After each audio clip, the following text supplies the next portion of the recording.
right, guys, I want to do a short one today, but a little in depth. It's going to be part of a few part series.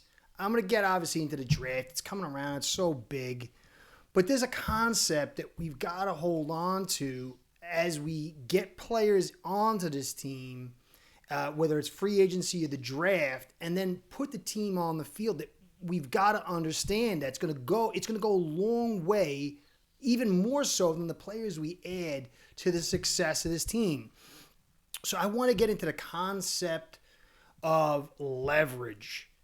It's not going to be too deep, and I'm going to do a film study from 2023 against the Denver Broncos all the way to the end of last year to show you how leverage, along with the higher tier of impact on the field, even more so than the players, has kind of got us in a rut. And we've done some things with players to create better leverage this season. But unless we get this top-down concept of leverage all the way going to formation, we're going to have a hard time. And we can. There's a lot of things that McDaniel can do from a concept standpoint to get us on track. Obviously, you need players. Players are about horses. The league is about horses. But before it starts there, it starts in the minds of the creators and the chalkboard. So I'm going to get into it. It's not going to be too long. I'm going to have some graphics. But you have to understand the leverage plays in everything. And what is leverage? It's a force multiplier to what you have. You could see in blocking, does the guy have bad leverage? Is he blocking down? Is he blocking up? Is he blocking an angle? It adds to what he can do.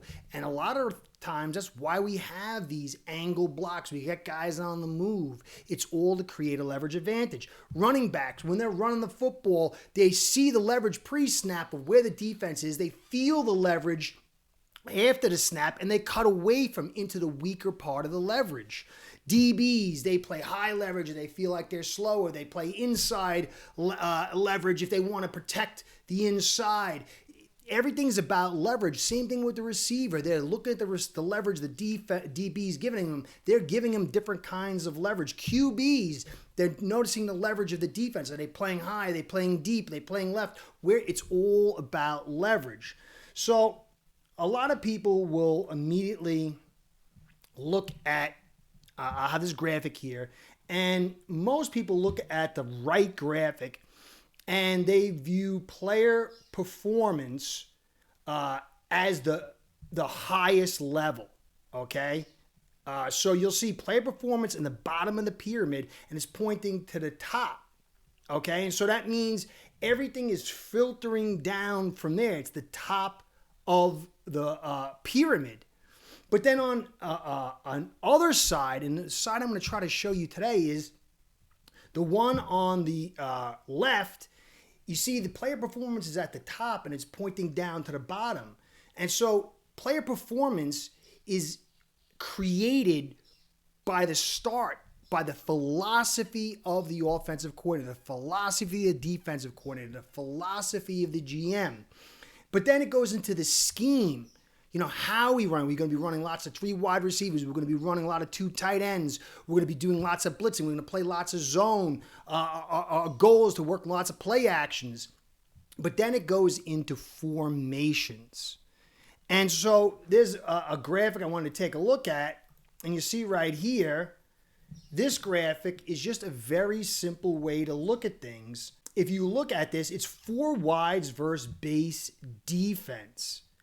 And so what you have is 4 fast guys in the receivers going against 2 cornerbacks who are fast guys, 2 semi-fast guys, and 2 safeties, and then 3 linebackers who are slower. And if you add the running back in there, it gives the leverage to the offense as far as speed. And you see there's a single high safety at the top, which means the defense is compacting its leverage down to the line of scrimmage, and it's leaving the top open.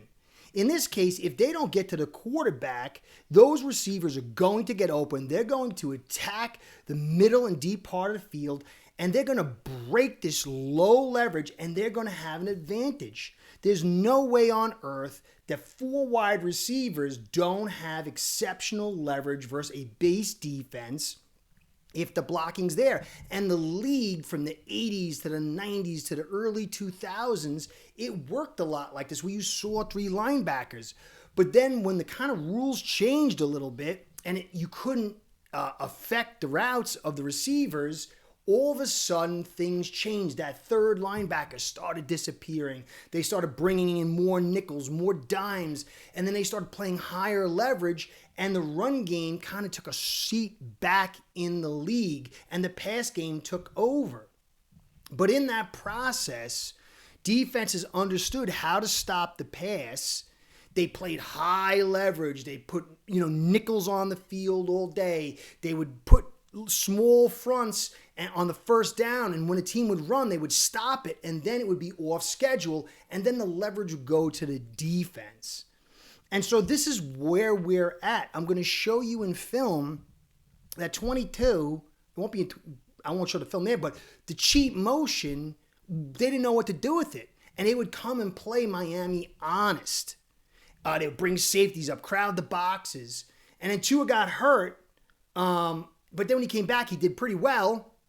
And then the next season, he started doing really well. We had the 70-point game. Then we got killed by the Bills. Then we had a big game versus Giants and versus the Panthers. And then it all started going downhill to even a lower level in 24. But I'm going to show you through the film how defensive coordinators set the philosophy, set the scheme, set the leverage, set the techniques to put Miami behind the 8 ball. And it's some of it's about the talent, but when you see this morphing of these defenses from going from the Denver game all the way to 24. You're going to see how much these defenses changed and how they put the leverage in their hands and forced Miami to work uphill. And a defense, it needs to be reacting on its heels for an offense to really get its juice. You know the snap count. You know where the play's going. The defense has got to be so concerned about short, middle, deep, wide, run, pass that they're guessing and they're reacting. But when an offense has to react to a defense and throw into the teeth of pass coverage game after game, it's very, very difficult, even for the best in the league. Look at Marino's history. That's how he lost his Super Bowl against the 49ers. They came out, played him honest. And then Jerry Rice says, we can't do this. We can't play this guy honest. They put 7-8 DBs back there. And then Dan Marino got shut down. But the run game that was so prominent, the defenses started playing a certain way. I'm going to show you through the film. But they began to build the book and change their techniques, change their leverage. And all of a sudden, it forced Miami to do some things that it couldn't do. And so it got even worse in 24. So I'm going to do the film to this. But also, you got to remember, Pharaoh Brown and Westbrook and Daniels, if he's healthy, they're going to help Miami maybe start shifting that leverage from a personnel standpoint. But there's a lot of things that McDaniel can do, simple things like audibles. If you get to the line of scrimmage and you see a defense is playing high, the leverage is high. It's medium. You've got to attack short. And an audible allows you to get to the line of scrimmage and to adjust and to take advantage of their leverage. So that is one thing McDaniel can do. Grier can bring in certain type of linemen, certain type of blockers. McDaniel can run different kinds of offenses to, if they're going to play wide on us, they're going to play high. You can get the cutbacks on the outside zone. You can run inside. But if you take a look at this last graphic here, and you're going to see this is what we're running mostly. The blocking changes.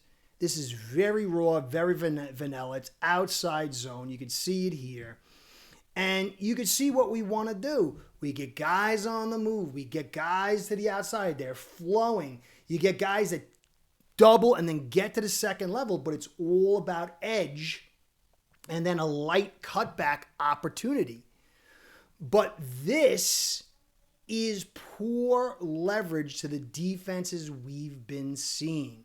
It runs right into the teeth of the defenses we've been seeing. And that defensive book was not the same versus the Broncos, but slowly but surely over 23 and then definitely in 24, the book became rock solid. And this is a major reason. Yes, McDaniel has problems. Yes, Tua has problems. Yes, this offensive line has problems, but it's top down. It's the philosophy, schemes, formations, and then techniques, and then player production. So you can have a great back, and you look at Barkley in the Super Bowl. Barkley didn't have a great day running because they committed the leverage to the line of scrimmage, and even a great offensive line and a great running back was curtailed. The reason they beat them is because now the deeps were open and Hurts was able to attack those deeps, but then he was also able to break free on the run because he was the extra guy. But in a bubble, a great Philly offensive line and a great running back didn't have a good day. But they set the leverage so hard for KC that they opened up the other areas for the receivers, for Hurts, and for Hurts' scrambling. So it's all about leverage. Now, you can get broken plays and big plays here and there, but the consistency is about whether the leverage is on your side or the leverage is on the opposition. If it's on the opposition, you will be inconsistent. If it's on your side, you will be consistent. So I'm going to get that film out to you to show you the progression. Because if we can break the defensive book this season, alter it even slightly, this offense can be successful. But there's a lot of things from here to there. But I'm going to show you on the film, and then I'll get back to the draft. We got a few more weeks to the draft. So that's it. Hopefully it's not too in-depth. I don't know how popular this thing will be, but it's legit, guys. So Curtis saying, be well, go Fins. Curtis out. Start building your own online sports book today by getting signed up with aceperhead.com service that'll allow you to book action on sports from all around the world.